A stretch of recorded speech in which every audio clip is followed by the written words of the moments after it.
Today I'm going to show you how to put in a headpiece for a ballet.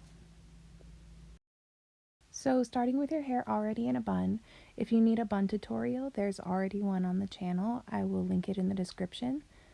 So you're going to allow plenty of room to slide the headpiece in so that it's not squishing your bun. Then next you're going to take these large bobby pins. Make sure they're the big ones and make sure they're bobby pins, not hairpins, because the hairpins, they won't hold it in very well. They're better than nothing, but the large bobby pins hold it the best. The best way that I found to get the pins to stay is to crisscross them, and you can't really see it, but I'm going over the comb part of this hairpiece so that it stays as best as possible, putting an extra one in the top, and then when you're done you can shake your head and see if it stays. Comment if you have any questions.